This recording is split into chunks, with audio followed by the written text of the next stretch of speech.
what we really got into real estate for. And that is to live our best life, to live a life of true freedom in all categories. And so many people have that vision, have that dream. They get into real estate because they know it's got unlimited possibilities for revenue and for freedom. And they get in to chase freedom, to chase flexibility, and to get that wealth. And right out of the gate, they choose freedom and flexibility, and the wealth gets kind of elusive. So you actually have to lean in early on to do the work. And at an intense level, I'll tell you, I leaned in for 90 days of 8-10 hours a day, 5-6 days a week of lead genning when I first got going in real estate. Got 25 listings in 90 days, and that kicked off to where then I could just let off a little bit. Plus, it did two other things. It built the habit of lead gen, and it improved the skills of lead gen, the conversations. Guys, that either doing a boatload of it and or adding a significant amount of practice is what you need to get good at it. And the reason I'm bringing this up right now is, one, I want you to all have the life you desire. I want you to live where you want, do what you want, and make incredible revenue through this thing called real estate. And two, I want you to practice. I want you to show up. Yesterday, 2:00 Central, it's Dorothy and I showing up in this room for conversation time. And if we get enough people, like 4 or more. What time did you show up? 2:05. Okay, I was, yeah, no, okay, I was there, and then I gave up because nobody was there. Hey, don't give up so easily. I had a great conversation on recruiting going, so I made sure that I wrapped that up and got in. And yet, even if you are going to, quote, give up, why not leave the camera on, stay in the space while you do the work? Ryan, I saw your hand go up. Yeah, I'm going to put this out there for everybody. Like, the question that I have that for people getting started or getting back into it, how many conversations a day about real estate should you be having to get yourself to where you want to be? From a coaching aspect, what do you recommend? There is not a single problem in your life, not just your business, that cannot be solved with 20 plus real estate conversations a day. Can you send me that recording? This recording? Yes. The answer is yes. And my intention day is to have my editor actually get this on the YouTube channel today. Fantastic. I'm going to get him in the role of today's content getting out. He's getting caught up. And so that is my next conversation with him, just to let you guys know on the accountability piece right after this call. How cool is that? So 20 conversations per day will change your life, is what you're saying. It will solve any problem you have. Phenomenal. 20 conversations about real estate. And as I look at this room, and I know the production of many people in this room, I know that's not happening. It was one of the things, in fact, Ryan and I were talking about this in my previous coaching world. One of the measurables, the accountability each and every week, was 20 conversations a day for 5 days. So 100 conversations a week. And people would show up week after week announcing in the room that they had 100 conversations and had 0 appointments. And this would go on for 4 weeks. Yeah, I got my 100 done and I have 0 appointments. There's only 3 possibilities if that is the case. And by the way, there's only 3 possibilities if you're not actually accomplishing what you wish to accomplish. Either number 1, you're doing the wrong things. Each and every day, you're doing the wrong things rather than focusing on the job description. Number 2, you're doing the things wrong. It's rare, and yet it does happen where, okay, you're doing it at a high level, and gosh darn it, you're just doing it wrong. And then number 3, you're not doing the things. Those are the only possibilities. And 9 times out of 10, it's number 3. People aren't actually doing the things. So let's do it again. You're either doing the wrong things, you're doing the things wrong, or you're not doing the things. Only options. And in this room, we are working mindset on 1, doing the things and asking you doing them at a high level, and 2, right now with our content, actually make it so we don't do the things wrong. So we get better at this skill set piece. And we're wrapping up this book today. Well, actually tomorrow, Exactly What to Say, Real Estate Edition. We covered 4 chapters, some incredible content there. And I know we've kind of kicked off with some killer mindset stuff today. So let's hear either what you have to share on where we've started today or what you've got from the content. Who's ready to go?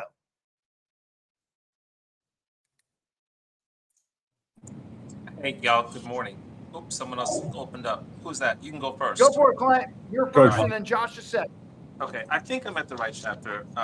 But one of the things that was key to me was a lot of times I wait for the customer to figure out, do they want the thing or not? And one of the things that I got from it is it said it is my responsibility to lead the conversation. My role, my reason for existence, my reason for sitting at the table with them is because they have to make a decision. And my role is to help them do it. Actually, let me rephrase that. My role is not to help them. In that regard, my role is to lead them. Blew my mind. I'm here to help them. I already know that. So you're hitting chapter 3 perfectly, which is the conversation about what happens next.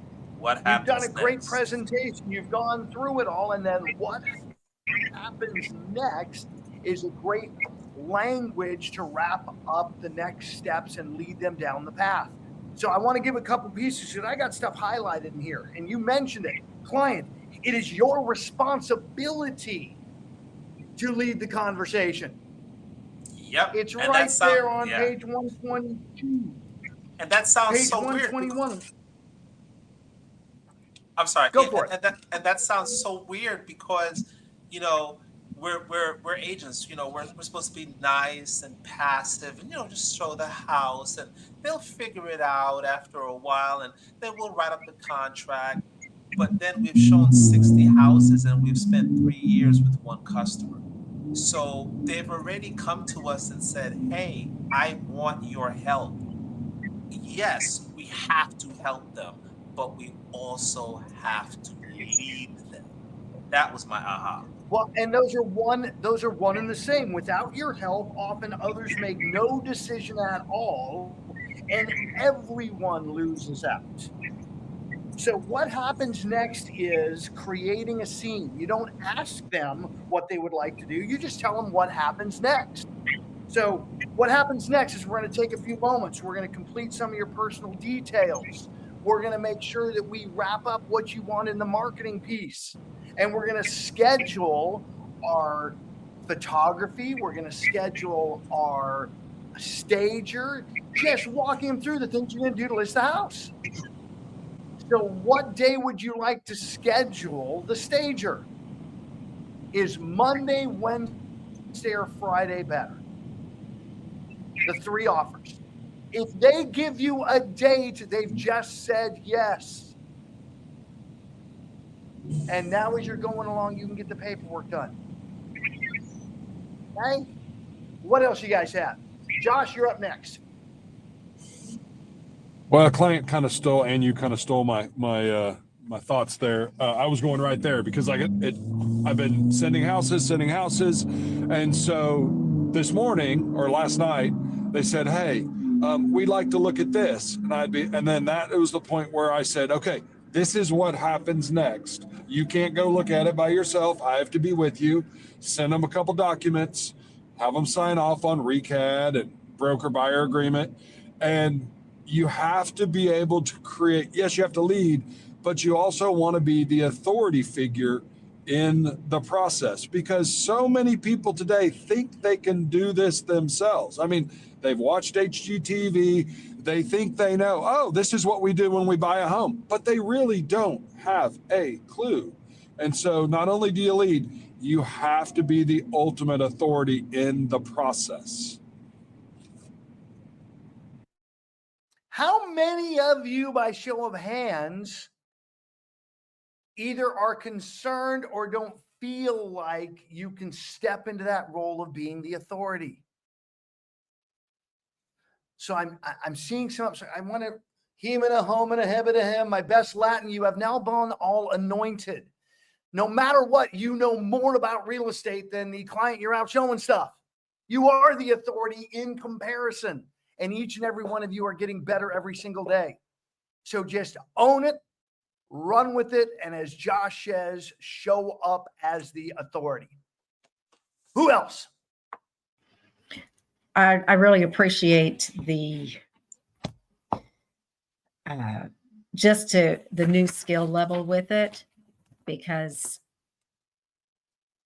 it's okay to take the authority with it. And when you've got the right tone of voice and you've got the right, the mixing, the mirroring and matching and things like that, it's not manipulation. It's helping them to get to their decision that they want to get to. Because if they aren't interested, they'll let you know. But when you move them there, when you help them make that decision with easy questions and for them to answer, and it makes the whole thing a lot easier, and it's applicable in everything in life. Fantastic. So I'm actually going to call out a couple of folks because you've said some great things here in the chat. So I at least want to give you 30 seconds to speak them to the room. Client. Oh, no. I'm sorry. Turn off my mic. No, Sorry, I was do just want talking. you to speak what you put in the chat. Oh. Hey, y'all. Many of your cameras are off. Get on camera. I want to see your beautiful and handsome faces. We're in a room. Well, that was a great job reading it. Now, how about some passion and enthusiasm? That's why we're here, guys. Just so we can see each other. Mic. So we can interact. Get your behinds on the camera. We want to see you. The whole purpose of this is to collectively be in a room. I don't want to look at a colored square. Come on, y'all. Get on camera. It is part of the connection too that we're doing here. I hear people tell me all the time, you know, in the virtual world, you can't build a community. And that's exactly what we're doing here. And yet those of you with cameras off aren't playing as part of the community. Get them on. And it doesn't mean, by the way, like someone just did, oh gosh, then I'll leave the room. We still want you here. We just want to inspire you to show up authentically as who you are. And then Kendra, you had a great point that I want you to elaborate on based on the first conversation we had. Okay, you're talking about with the 20 conversations. Okay, so Amen. okay, so 20 conversations when first getting started 5 days a week. That is like the benchmark, because number one, in the beginning, I believe that our conversion rates aren't as, where they need to be as they will be in the future. Or, don't compare your outsides to other people's insides. Like, you may see someone next to you who's able to make 5 phone calls, get those appointments, have those 5 conversations, whereas you took 25 phone calls just to have 5 conversations. So in scheduling and doing your time management, planning your life and making sure you don't overcommit, in my opinion, like when we're talking about the conversations, like you might have to make 40 phone calls in order to actually have 20 conversations. And then if you're on the phones and like maybe this time of day or whatever holidays are going on, you're just not able to get those phone calls, try sending the text, try sending, have the conversation, and just simplify it. And, even though you may be sticking with a script that day, you can tweak it per person in order to keep the conversation going.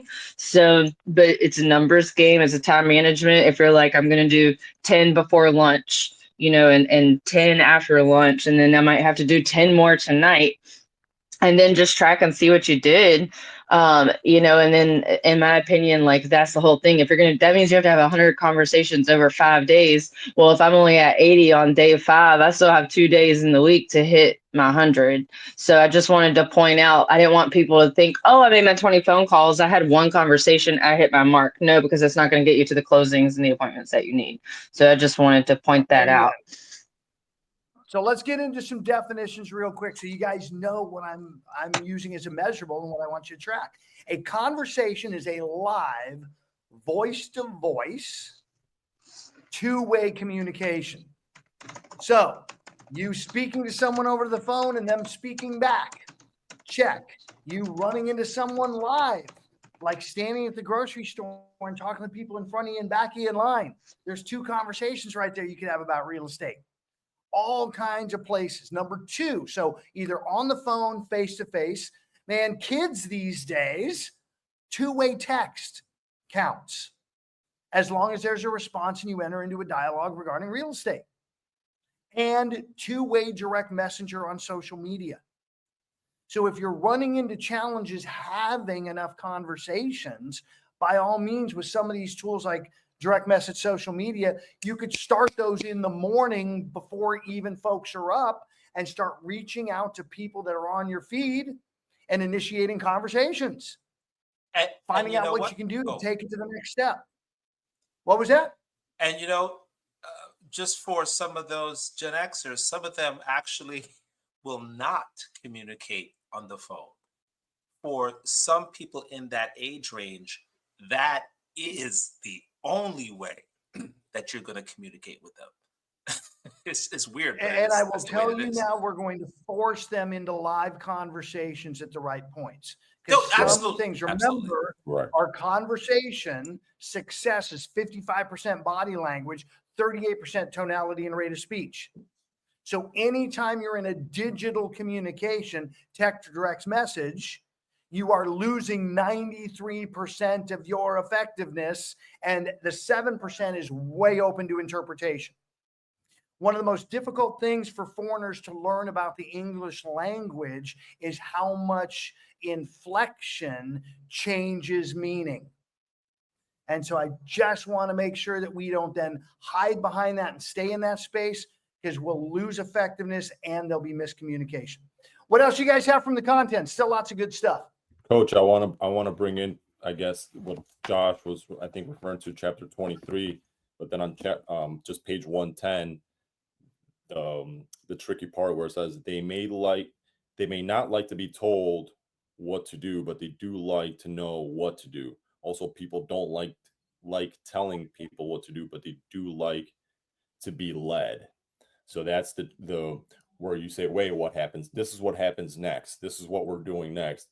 When we're going before an inspection with the buyer, like, hey, listen, just to bring this is what's going to happen next. And the inspector's going to bring this whole long list of every single thing that's wrong with the property. I just want you to be aware of that. So these little things make them aware, and you're leading them towards a path that also, when those things happen too, they're like, oh my gosh, Caesar's a genius. Like, those things happen. It's like, no, this happens over and over again. We're just making you aware of them. And people like to know what is their next step. So it's a great way to also end conversations. Hey, this is when we're going to conversate next. This is when I'll contact you next. It just kind of closes the conversation. So it was like, oh, we'll talk later. Yeah, I always love that. This is what's going to happen next. These are the next steps. So it definitely ties into here's what's going to happen. And you should never leave a conversation without sharing with them what happens next. Coach Robert, I saw your mic go hot. Yeah, I wanted to add on to what Caesar was just saying. John Maxwell says it this way. People don't like to be sold. They like to buy. So we've got to lead them to where they're making the buying decision or the selecting decision or whatever. We don't need to tell them what to do. It's when they self-aware and figure stuff out that we start communicating at a high level.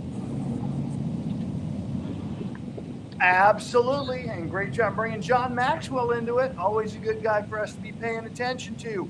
Nancy, I see you are mic hot and ready to go. It's a struggle this morning, I'll be honest, but I'm thinking, what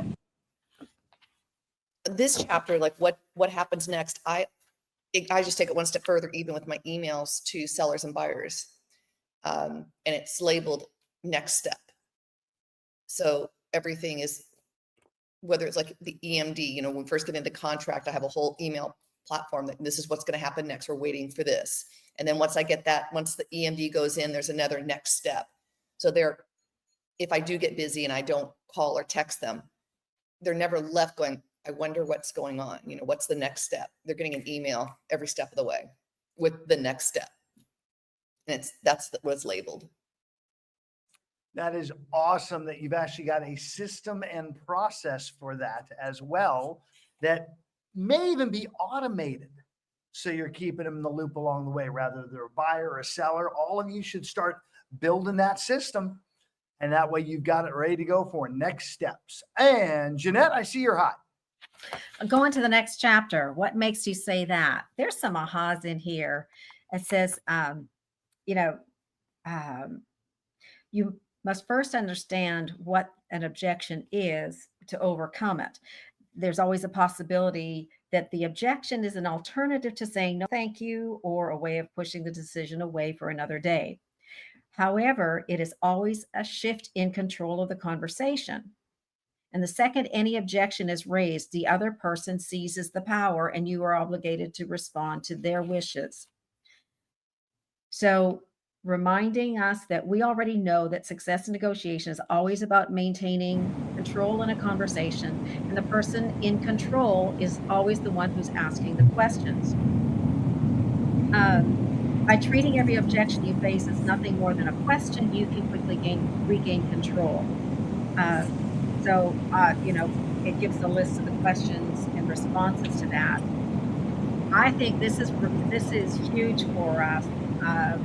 And it's a place where I can certainly use. So what makes you say that in a pleasant and inquiring tone of voice? That the worst thing you can do when such an objection is raised is to respond with your counter argument and make statements that disprove their current opinion. Instead, you tackle each of the common objections effectively by being inquisitive about them and asking a question in the opposite direction. So the example, customer says, I need to speak to somebody else before I make a decision about this. You say, well, what makes you say that? Yep. Or it's really outside my budget. Well, okay, that sounds good. What makes you say that? Yeah. This is an important chapter. Well, hold on. It's outside of my budget. So you say, what makes you say, so, okay, I'm saying that to you. What's next? It's outside of my budget. Well, okay, tell me what makes you say that. I don't think that I can afford the home based upon where my budget is right now. Okay. And what makes you say that? Have you talked to the lender? Is there, what details do you have for that? Because it sounds like it's a feeling. And I might even go to, how did you arrive at that budgetary conclusion? If the what makes you say that comes back with a circular, which is what client did, just came back to the same thing, you now remake the question with different words. It's one of these arts of coaching, because let me tell you, a coaching client will dig their heels into something. I'm looking at people on the screen that I have had conversations where I've asked a question, you've given an objection, I've asked a question, you've dug your heels in deeper, and I get to keep re-asking the question a bunch of different ways to hopefully get you to open up to an alternative possibility. And in fact, many of you have seen me do it in a room where everybody in the room sees the truth of the path, yet the one person you're talking to has a blind spot. And that's the other piece I want you guys to understand about this question. They have a blind spot. It's not that they're being belligerent. Most of us are in judgment because we see an alternative. So we think they're just being belligerent. They should see it too. And the reality is it's just a blind spot in their life. Josh, I saw your microphone was hot earlier. Yes, sir. So the what makes you say that is fantastic. When you've been in the car business for 30 years and you've got that person that says, oh, no, I don't want to talk about any of that stuff. And you're like, what makes you say that? Immediately after they answer, because they don't always give you the objection, you can turn it around and tie in the, well, most people. And then if you really feel like you're closer than just getting an actual blanket no, you can also say, tie in, if you're like me. And those transitions work very well to at least open up. Do you really have an objection, or are you just grandstanding to make sure we don't go to the next step? And the only thing I'd throw in there is let's figure out 3 alternatives versus an A or B. Only other additions. So what else you guys have? We got 2 more minutes. Let's go. Come back to one of the statements of what makes you say that. The customer says, I'm not willing to pay a commission. And you say, what makes you say that? That's one that we're going to be dealing with. Yeah. Let's game that out. Let's game that out. If we know we're gonna be. Or I don't need a realtor. Let's game it out. Okay, let's game that out. Go for it. Come on, let's go. Let's game it out. I don't need a realtor. Someone responds to that. I don't. I had that issue right down the road. I don't need an agent. Client, what makes you say that? Well, because I got the internet now. I can just put something on Zillow and take some pictures, and people are going to see it. And I know people are going to see it. Excellent. So from your selling perspective, now that I know that's where you are, your position, your thought process is pictures, Zillow, that gets the house sold. Yeah, everyone's online. That's pretty much all I think I need nowadays, right? Excellent. The house that you're in right now, how did you review that property? I used an agent.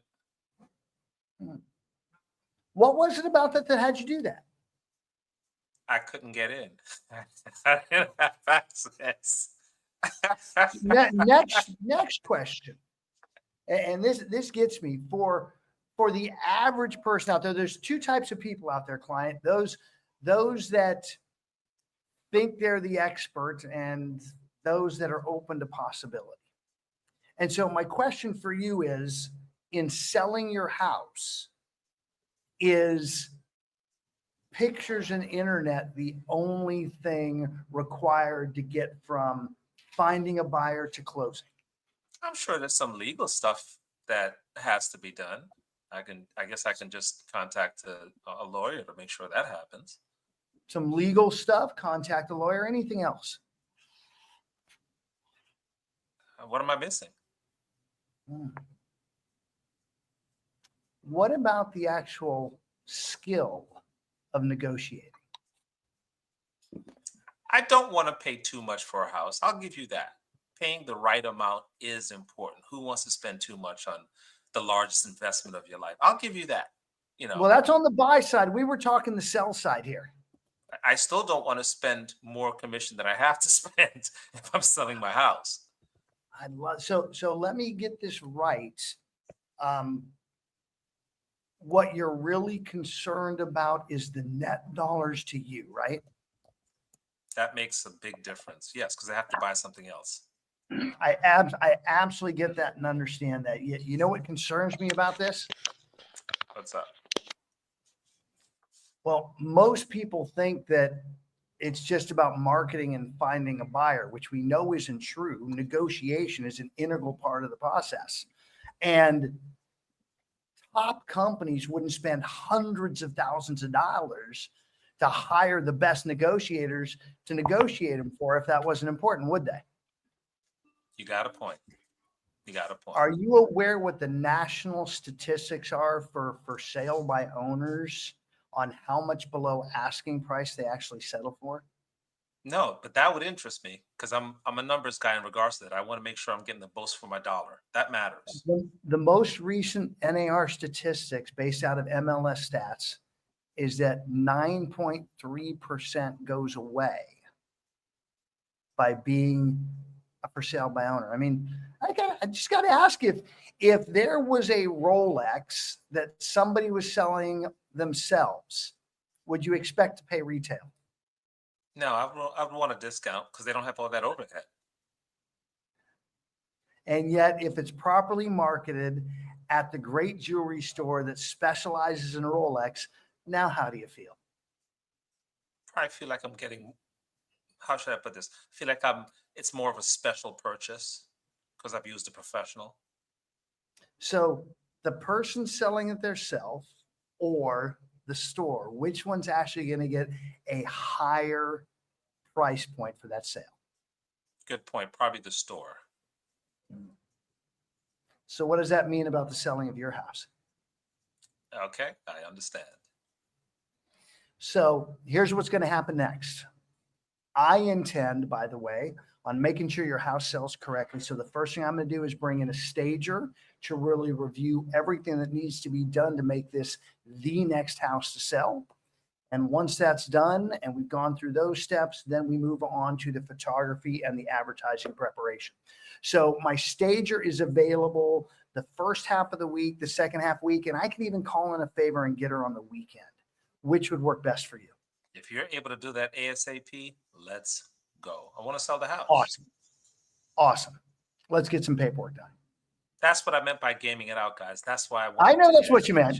And I was willing to spend the extra time with you guys. By the way, did I tell client a single thing other than a stat? All question driven, all client self-discovering, mostly open-ended questions, hows and whats, versus close-end, just yes or no. Camacho, I know we're going over, and yet I would love your feedback on that because you and I bounce things off each other all the time. Well, it just gets back to the Socratic method of getting people from point A to point B, asking lots of questions. And if I've said this once on this call, I've said it a million times. The only way you know how to ask the right questions is to put the questions in your brain ahead of time. And one of my coaches many, many years ago says, Robert, you need to write down 50 questions a day. And for 6 months, had a notebook and I wrote out questions, and they are permanently ingrained so that you can pull them out. But one of the things that you've got in this conversation, Russ, is you had a lot of questions. You have a huge tool belt, and I could see your brain. Okay, which tool am I going to pull out right now? Which questions are going? And when you see somebody do that, it's like, wow, where did they pull that one from? Where did they come at? Well, you've put that information in your brain ahead of time. You've studied it. You've done it over and over. So asking lots of questions, buyer related, and then of course the meat of this is role playing.